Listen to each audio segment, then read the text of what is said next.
Thank you for your patience. Hello, everyone. I'm Yoko ISHIDA. As Sakuma-san presented, I'm the Vice President of Hiroshima University and President of Japan Evaluation Society and Asia Pacific Evaluation Association. I really feel honored that I'm representing two institutes, I mean the Japan Evaluation Society and the Asia Pacific Evaluation Association.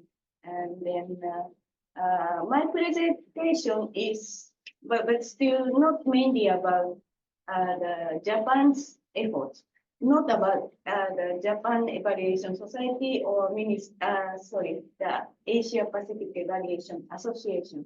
But we'd like to focus on focusing on the Japan's effort, but still we like to think about how we can collaborate to strengthen our capacity in evaluation. So this is the contents of my presentation.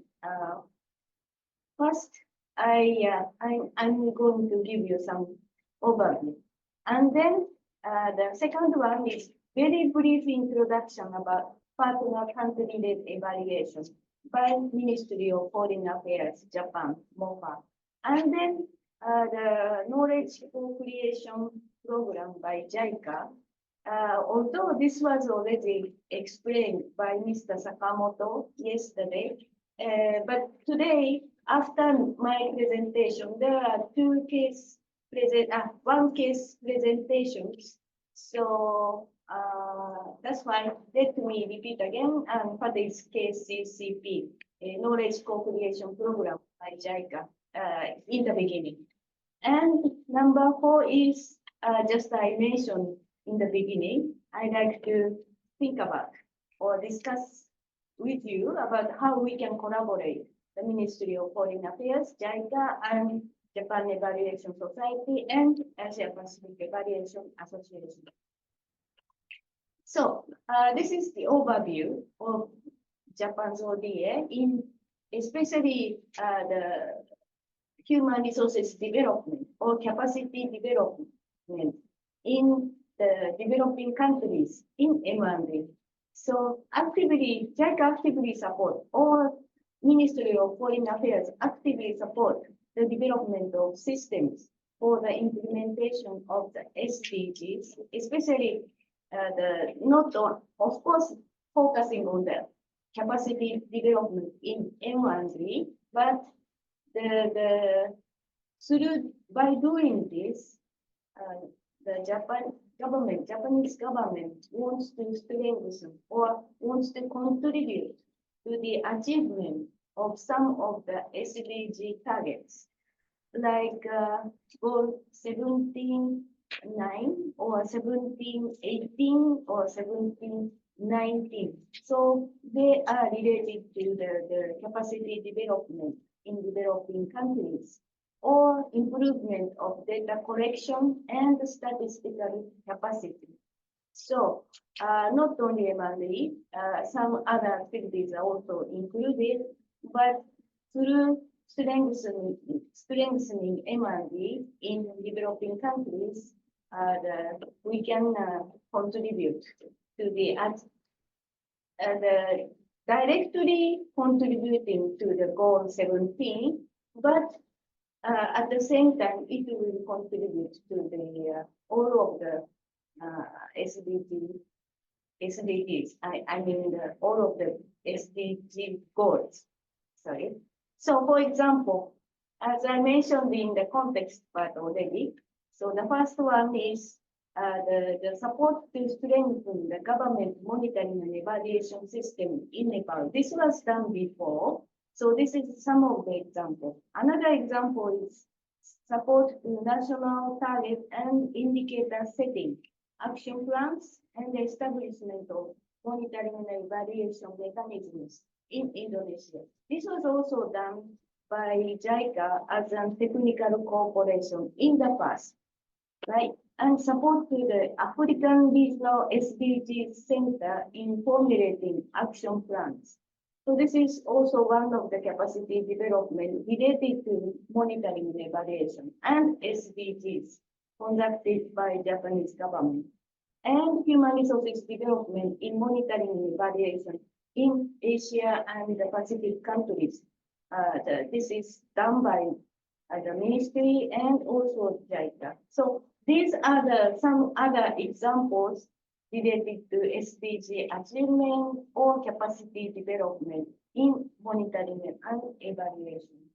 Then today I would like to explain or introduce about the partner country-led evaluation conducted by MOFA, Ministry of Foreign Affairs, and KCCP Knowledge Co-Creation Program by JICA. So firstly, let me explain the partner country-led evaluation by Ministry of Foreign Affairs. Actually, this will be presented later on. The Indian case will be presented case study. But first, let me explain about the objective of this partner country-led evaluation. There are two objectives: to enhance evaluation capacities of partner countries, to reflect various viewpoints and ensure objectivity in ODA. So it's a type of empowerment evaluation. And who are the evaluators in this evaluation, in this partner country evaluation? Then the evaluators are government officials, academia experts, or consultants, or partner countries. It can be joint evaluation. And what are the criteria based on ISHIDA evaluation? So then let me go to the next slide. So there are several the evaluations conducted the fiscal year 2015 in the Philippines. So joint evaluation was conducted, and in 2016 in Uruguay, and then 2017 in Samoa, and 2018 Mexico, and 2021 Ghana, and 2022 in Kenya. So these are the examples conducted by in the collaboration by the Japanese government and the partner country government. So ownership, both of the countries have the ownership, but still it should be partner country-led evaluations, but sometimes joint evaluation. So the later on more detail will be presented to you later by Mr. Yaki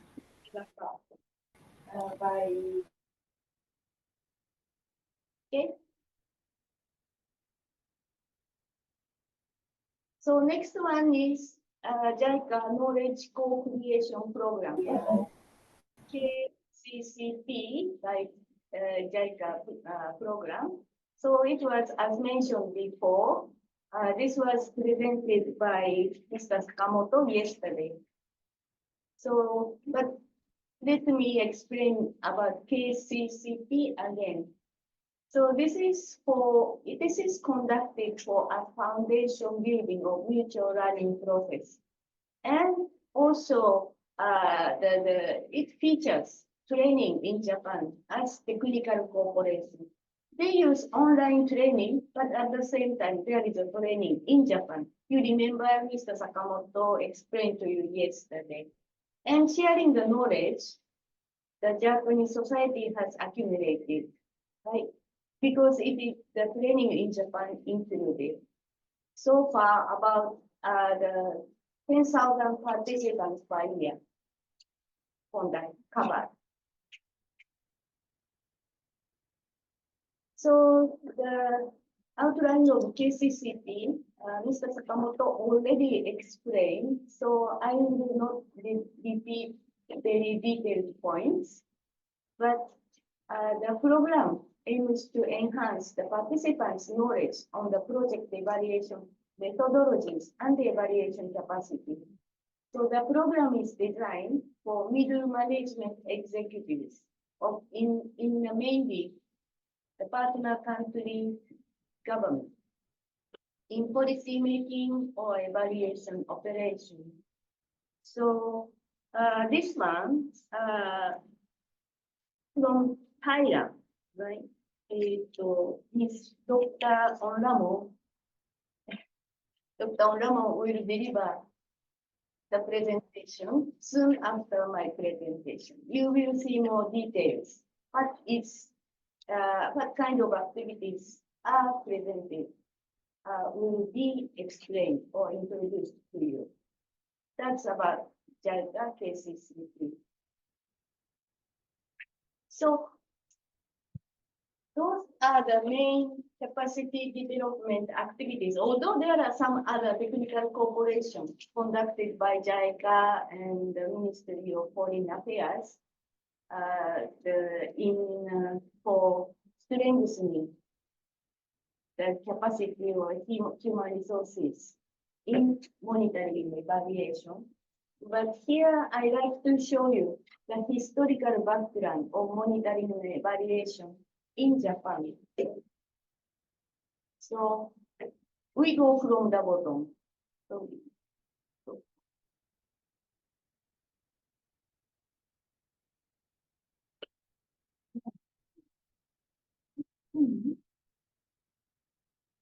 Sorry, now you can see the pointer. We start from 1981. So in 1981, Ministry of Foreign Affairs, they started policy evaluation, and JICA started project evaluation. So almost 40 years ago, more than 40 years ago. Then they try to strengthen the system and also the human resources development in Japan, right, to conduct monitoring and evaluation. And at the same time, DAC, international agency, that under the OECD, they also developed guidelines for evaluation of development assistance. So 5 evaluation 5 evaluation viewpoints were shared by the DAC principals in 1991, and then JICA also introduced the PCM method and shared midterm terminal evaluation, started its midterm and terminal evaluation. So this was the beginning of the ODA evaluation in Japan, I mean systematic evaluation. Before this, the evaluation were conducted, evaluation surveys were conducted, but not so much systematic. Right? Then, not only ODA evaluation, the Japanese government introduced the act, I mean the Government Policy Evaluation Act. This is not about ODA, but all of the government institutes, I mean the agencies, they are requested to conduct self-evaluation. This was explained by Mr. Tsunayama yesterday, right? So he was responsible for it.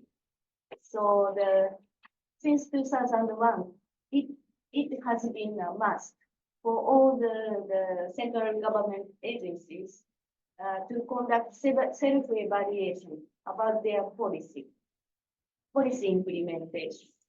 So Ministry of Foreign Affairs also included here. So it means the Ministry of Foreign Affairs, they conduct both evaluation, both type of evaluation. One is ODA evaluation of collaborative or international cooperation projects or policies. And the other one is their own diplomatic policy evaluation. So then gradually, JICA or the ministry improve their evaluation. But at the same time, not only the government agencies, the government, the Ministry of Education, they introduce school evaluation also. This is another trend. So now, under the law, all schools, primary schools, secondary schools, and universities, they must conduct self-evaluation every year by themselves, right? So this is also self-evaluation. So in this way, in Japan, the evaluation, the first one was the ODA evaluation, right? So internationally influenced, I would say. Then the government of Japan and also the schools, they were requested to conduct self-evaluation. Then the JICA improved its the evaluation system, and then, as you already know, that in 2015, SDG started, and the 2024, last month, I guess, the Ministry of Foreign Affairs updated ODA evaluation guidelines. And then I didn't put that here, but yesterday, according to Mr. Sunagawa's presentation, in 2023, the Japanese government also updated the policy evaluation guidelines. So both are uploaded in the ministry's website. So I'm not quite sure that if the Japanese government policy evaluation guidelines are presented in English, but if you are interested in, please try. So besides that, the academic area in evaluation, so also started to improve, right? So our Japan Evaluation Society, it was established in year 2000. And some private institutes also interested in conducting evaluation training for the private sector, in the private sector, right? これは何て言われる？もう終わり。先生、そうですね。あと2、3分でとお願いいたします。はい。So then,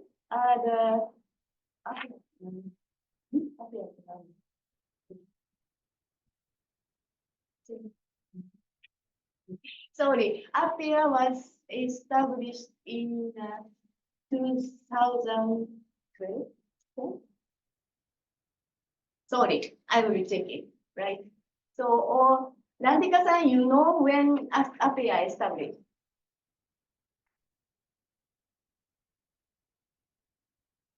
Sorry, yes, that's okay. So then this is the Japan Evaluation Society training program. So this is just for your reference. It's not I do not explain give you the detailed explanation, but this is the one what we are providing through our academic society. But that is the incentive.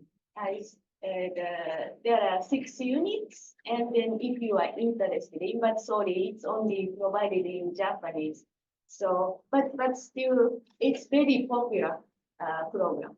And then now, Professor Nishino told me that APEA was established in 2012. And finally, this is what I like to share with you. So because this is MOFA ministry and JICA and APEA and JES. Each of us has different activities, as I explained to you already. So we have some workshops or we have some networking activities. And also we conducted some webinars and seminars. So there are many opportunities for us to collaborate. And we have lots of knowledge and expertise and the professionals. So especially APEA is now focusing on fostering the younger evaluators. So for us, it is very important to collaborate or support the younger ones. So I do hope that the Japanese government and JICA and also Japan Evaluation Society can collaborate with APEA to foster this young generation evaluators. So that is all. Thank you very much.